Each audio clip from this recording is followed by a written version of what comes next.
देशाच्या लोकसभा निवडणुकीचा घोडे मैदान आता उद्यावर येऊन ठेपलाय। देशात लोकसभेच्या निवडणुकीची आचारसंहिता जानेवारीच्या अखेरीस किंवा फेब्रुवारीच्या सुरुवातीस लागण्याची शक्यता आहे। मात्र राज्यामध्ये इंडिया आघाडीत वंचितचा समावेश होणार की नाही हा मात्र आतापर्यंत प्रश्नच आहे। मग वंचित इंडिया आघाडीत सामील होणार का? वंचितने 2019 मध्ये राष्ट्रवादीच्या उमेदवारांना कुठे कुठे फटका दिला होता हेच आपण या व्हिडिओच्या माध्यमातून जाणून घेऊ। नमस्कार, मी शुभांगी राऊत आणि आपण पाहताय महाराष्ट्र जीवन न्यूजचं हे महत्त्वाचं अपडेट। राज्याच्या राजकारणात सध्या एकच चर्चा होत आहे, ती म्हणजे वंचित इंडिया आघाडीत सामील होणार की नाही। वंचितचे प्रमुख प्रकाश आंबेडकर हे सतत इंडिया आघाडीत सामील होण्यासाठी प्रस्ताव देत आहेत, परंतु महाविकास आघाडी आणि इंडिया आघाडीकडून त्यांना योग्य तो प्रतिसाद मिळत नाहीये असा त्यांचा दावा आहे। त्यातच मागे झालेल्या संविधान दिनानिमित्त मुंबईत झालेल्या सभेसाठी प्रकाश आंबेडकरांनी काँग्रेसच्या राहुल गांधी यांना सभेसाठी आमंत्रण दिलं होतं, परंतु राहुल गांधी तेलंगणाच्या निवडणुकीत व्यस्त असल्यामुळे त्यांनी राज्याचे काँग्रेसचे अध्यक्ष नाना पटोले यांना सभेला जाण्यासाठी सांगितलं होतं।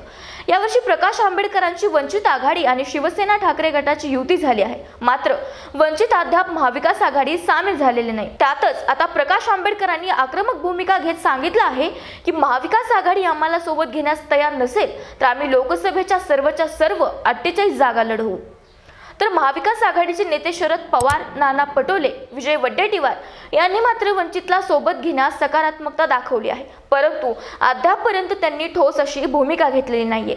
यातच सर्वात जास्त चर्चा होते ती म्हणजे शरद पवार हे प्रकाश आंबेडकरांना सोबत घ्यायला सकारात्मक नाहीयेत। तर सुरुवातीला आपण शरद पवार आणि प्रकाश आंबेडकर यांच्या वादाची कारणे बघूया।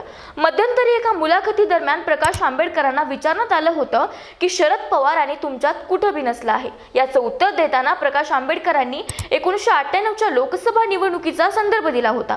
प्रकाश आंबेडकरांच्या सांगण्यानुसार काँग्रेसचे तत्कालीन अध्यक्ष सीताराम केसरी आणि प्रकाश आंबेडकर यांच्यात एकत्र येण्याची चर्चा झाली होती आणि त्याच पद्धतीने केसरी यांच्याकडून जागा सोडण्याचा शब्दही दिला गेला होता असं प्रकाश आंबेडकरांनी सांगितले।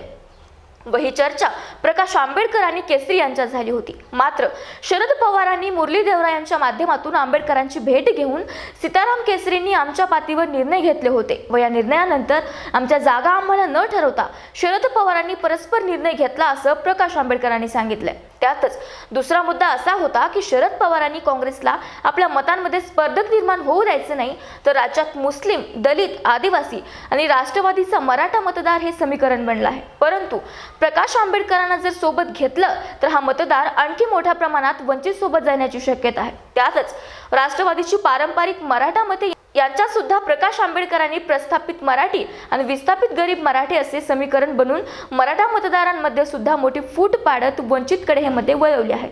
परंतु हे सगळं असलं तरी प्रकाश आंबेडकरांना सोबत घेतल्याशिवाय महाविकास आघाडी सत्तेत येऊ शकत नाही हे सुद्धा वंचितच्या ताकदीमुळे स्पष्ट दिसतंय। त्यासाठी आपण 2019च्या लोकसभा निवडणुकीचा विचार करूया। 2019 मध्ये वंचित आणि AIMIM ची युती होती। त्यावेळी लोकसभेत वंचित आघाडीला तब्बल 41 लाख मतं मिळाली होती, तर वंचित आघाडीला औरंगाबादची 1 जागा निवडून आणण्यात यश आलं होतं व वंचितचे उमेदवार 39 ठिकाणी तिसऱ्या स्थानी राहिले होते। यामुळे वंचितच्या पत्रकार परिषदेमध्ये वंचितच्या प्रदेशाध्यक्ष रेखा ठाकूर यांनी समसमान जागांवरती वाटप झालं पाहिजे अशी मागणी करत वंचित आघाडीला किमान 12 जागा लोकसभेच्या मिळाल्या पाहिजेत अशी मागणी महाविकास आघाडीकडे केली आहे। कारण राज्यात प्रकाश आंबेडकर यांच्यासोबत दलित, मुस्लिम, मराठा, आदिवासी, धनगर आणि इतर छोट्या मोठ्या जातीतील एक विशेष वोट बँक आहे। त्यामुळे प्रकाश आंबेडकर इंडिया आघाडीतील एका जातीचे नेतृत्व न राहता सर्वसमावेशक नेतृत्व होण्याकडे अधिक भर देतील आणि समान सत्तेतला वाटा मिळवण्यासाठी प्रयत्न करतील हेच खरं। यामुळे आता हे पाहणं महत्त्वाचं ठरणार आहे की प्रकाश आंबेडकर यांच्या समसमान जागांच्या फॉर्म्युल्यावर महाविकास आघाडी तयार होणार का, की मग प्रकाश आंबेडकर एकला चलोचा नारा देणार।